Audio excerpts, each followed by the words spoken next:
Mga kababayan nating seniors, kung kayo ay 60 o 65 pataas at nanonood ng video na ito ngayon, pakiusap lang. Huwag ninyong iskip ang unang ilang minuto dahil ang sasabihin ko sa inyo ngayon ay maaaring magbago ng inyong buong buhay sa retirement. Hindi ito exaggeration, hindi ito clickbait. Ito ay totoo at kailangan ninyong marinig ito habang maaga. Mayroon akong pinsan na si Aling Nena. 72 years old na siya nakatira sa Cavite at buong buhay niya ay nagtatrabaho siya bilang labandera at tindera sa palengke. Hindi siya naka-SS. Hindi siya nakagsis at sa loob ng maraming taon, naniniwala siyang wala siyang karapatang tumanggap ng anumang pensyon mula sa gobyerno. Kaya naman kahit matanda na siya, nagtatrabaho pa rin siya. Nagtitinda ng money sa kanto. Umaasang makatulong kahit papaano sa kaniyang pang-araw-araw na gastos.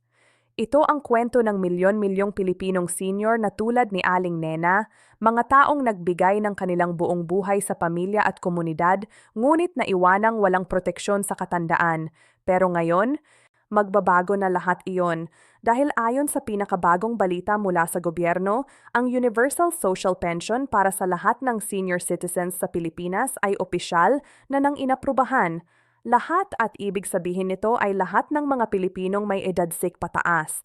Kahit hindi sila dating miyembro ng SSS o GSIS, kahit hindi sila nakapagbayad ng kahit isang pisong kontribusyon sa kanilang buhay, ay magiging karapat-dapat na makatanggap ng buwanang tulong pampinansyal mula sa pamahalaan.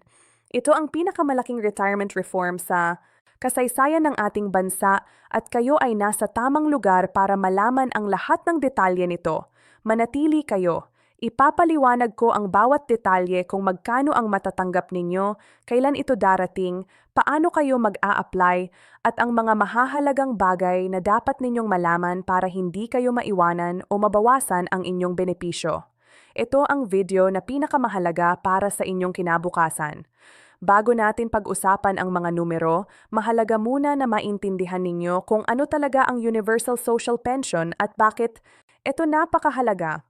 Sa loob ng maraming taon, ang pension system ng Pilipinas ay nag-a-apply lamang sa mga dating empleyado, yung mga naka-SS, kung siya ay private sector worker, or naka-GSIS, kung siya ay government employee. Ibig sabihin, lahat ng mga manggagawang impormal ang ating mga magsasaka, mangingisda, labandera, tindera, at ang ating mga minamahal na nanay at lolo at lola na nagtatrabaho sa loob ng bahay para sa pamilya nila, sila ay naiwanang walang retirement protection. Dati, meron ng tinatawag na social pension para sa mga indigent senior citizens.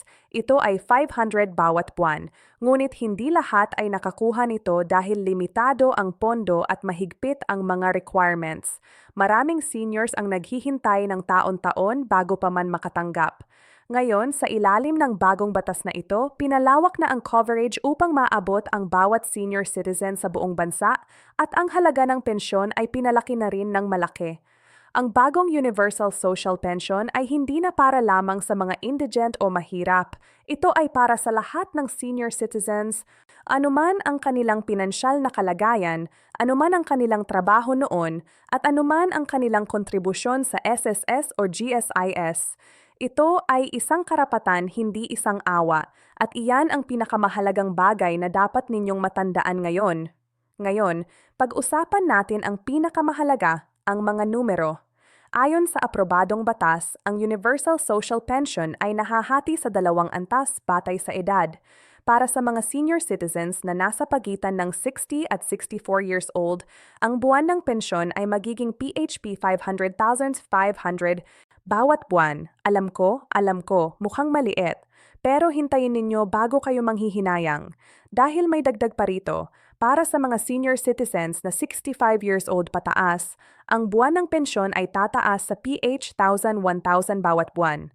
At para sa mga pinakamahirap na seniors na nasa listahan ng listahanan o ang mga solo pensioners na walang ibang pinagkukunan ng kita, maaaring mag-qualify pa sila para sa karagdagang supplemental cash assistance na maaaring umabot ng hanggang bawat buwan. 300 na nagdadala ng kanilang kabuuang tulong sa 1 to 300s kada buwan. Ngayon tingnan natin kung paano ito nagdadagdag. Kung isang taon kayong makakatanggap ng 1,000 bawat buwan, iyon ay 12,000 bawat taon. Sa loob ng 10 taon, iyon ay 120,000.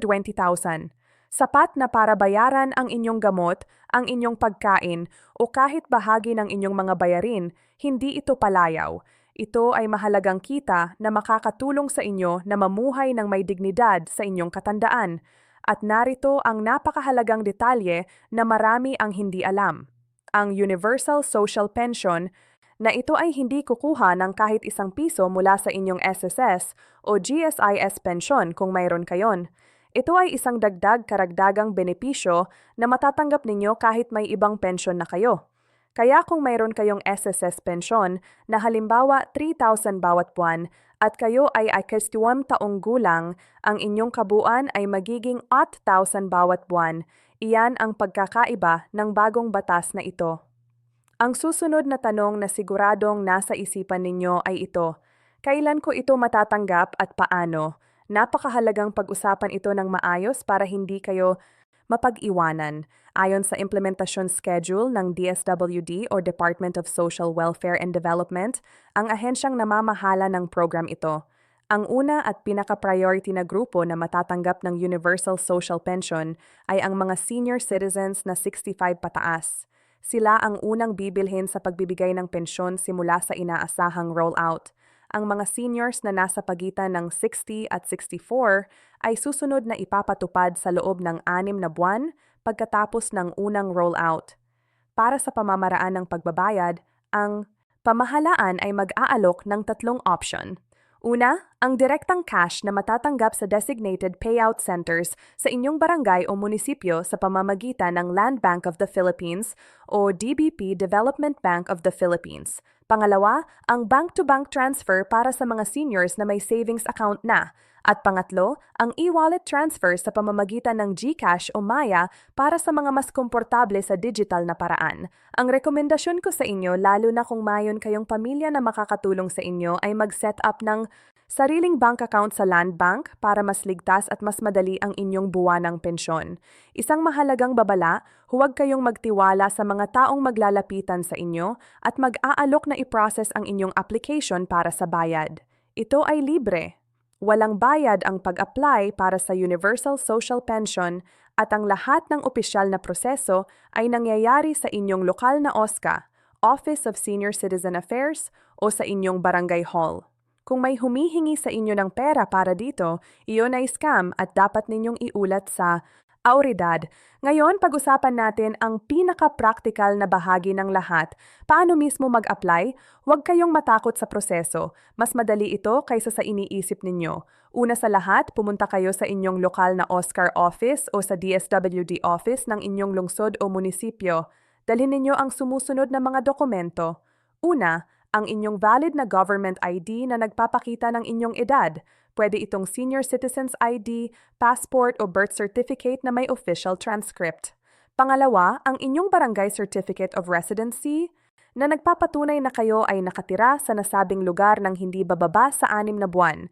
Pangatlo, kung mayroon kayo ang inyong SSS or GSIS number, bagamat hindi ito mandatory para sa Universal Social Pension, makakatulong ito sa mas mabilis na pag-verify ng inyong record.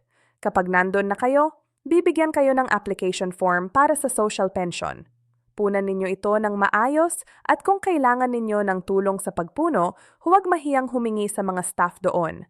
Sila ay sinanay para tulungan kayo. Pagkatapos ng submission ng inyong application, bibigyan kayo ng official receipt o acknowledgement slip. Itago ninyo ito ng maayos dahil ito ang inyong katibayan na nag-apply na kayo. Ang processing time para sa bagong applications ay karaniwang 1 hanggang 3 buwan.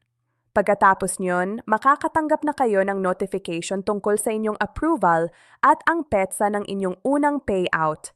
Kung hindi kayo nakakatanggap ng anumang balita pagkatapos ng 3 buwan, bumalik sa OSCA at i-follow up ang inyong application. Huwag kayong mahiyang mag-follow up. Ito ay inyong karapatan at pera ng gobyerno para sa inyo. Para sa mga seniors na physically hindi na kayang lumakad sa opisina, ang magandang balita ay maaaring pumunta ang isang kinatawan ninyo. Maaaring ang inyong anak, apo o kahit isang pinagkakatiwalaang kaibigan upang mag-apply sa ngalan ninyo. Kailangan lang ng isang special power of attorney or simpleng authorization letter kasama ang photocopy ng inyong mga dokumento. Ngayon, kailangan ko kayong bigyan ng mahalagang babala tungkol sa mga sitwasyon na maaaring magbawas o maalis ang inyong benepisyo. Ito ay tinatawag na clawback provisions at mahalaga na alam ninyo ito para hindi kayo magulat sa hinaharap. Una, kung natuklasan ng DSWD na nagbigay kayo ng maling impormasyon sa inyong application, halimbawa naglagay kayo ng maling edad, maling address, o hindi ninyo inihayag ang inyong ibang existing pensyon, maaari nilang suspendihin ang inyong Universal Social Pension at maaari pa kayong hilingang ibalik ang mga natanggap na halaga. Kaya naman siguraduhin na totoong-totoo ang lahat ng impormasyon sa inyong application. Pangalawa, ang mga seniors na may combined monthly income na higit sa isang tiyak na threshold, ang eksaktong halaga ay nakasalalay pa sa mga implementing rules na ilalabas ng DSWD ay maaaring maapektuhan ang kanilang eligibility. Ang Universal Social Pension ay dinisenyo para maabot ang lahat, ngunit mayroon pa ring ilang income considerations para sa mga mataas ang kita. Para sa karamihan ng ating mga ordinaryong senior citizens, hindi ito magiging problema. Pangatlo, kung lilipat kayo ng tirahan sa ibang bayan or lungsod at hindi ninyo i-update ang inyong address sa OSCA, maaaring ma-interrupt ang inyong pension payments. Kaya naman, bawat beses na lilipat kayo agad na i-update ang inyong impormasyon sa pinakamalapit na OSCAR office. At pang-apat, ito ay para sa mga seniors na may kasalukuyang SSS o GSIS pensyon. Siguraduhing malaman ninyo ang inyong exact combined income dahil ito ay may implication sa inyong income tax. Sa ilalim ng batas, ang social pension mismo ay tax-exempt. Ngunit kung ang inyong kabuuang kita kabilang ang lahat ng inyong iba't ibang pensyon at benepisyo ay lumagpas sa personal exemption threshold ng BIR, maaaring kailanganin ninyong mag-file ng income tax return. Ang pinakamainam na gawin ay kumonsulta sa isang accountant o sa pinakamalapit na BIR office para masigurado na tama ang inyong tax situation.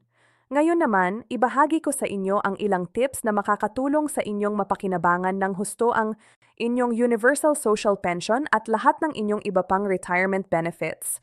Una, alamin ninyo ang lahat ng inyong ibang benepisyo bilang senior citizen. Bukod sa Universal Social Pension, mayroon kayong karapatang sa 20% discount sa mga gamot, pagkain sa mga restaurant at transportasyon. Mayroon din kayong exemption mula sa value-added tax o VAT sa mga essential na pagbili.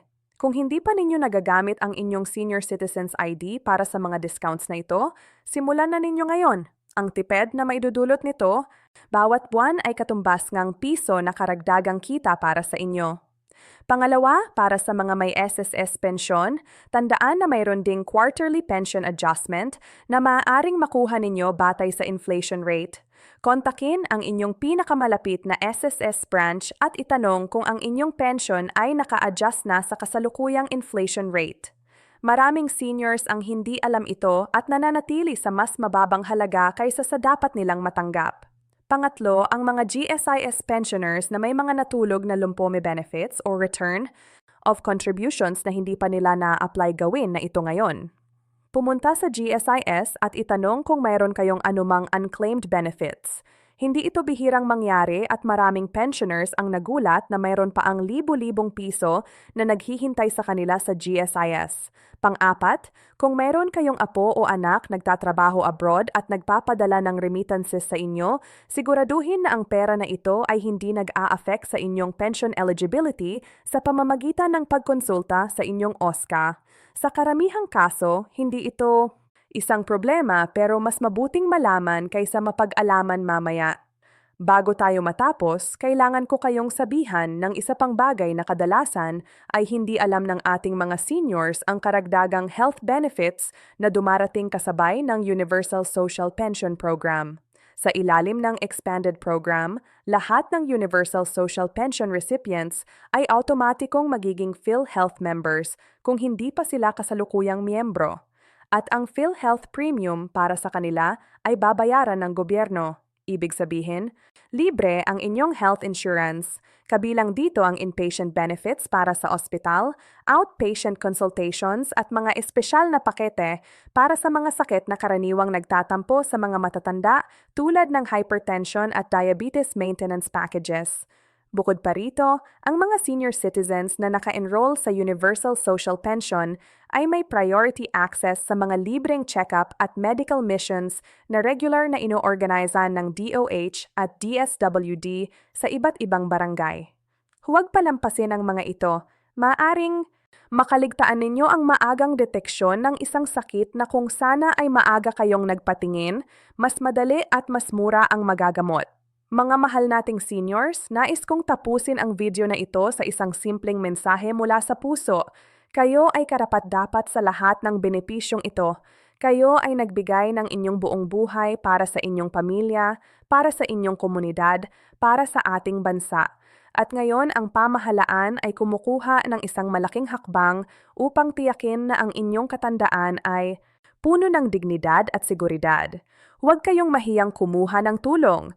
Huwag kayong mahiyang mag-apply at huwag kayong payagan ng sinuman na sabihin sa inyo na hindi kayo karapat-dapat dahil kayo ay karapat-dapat.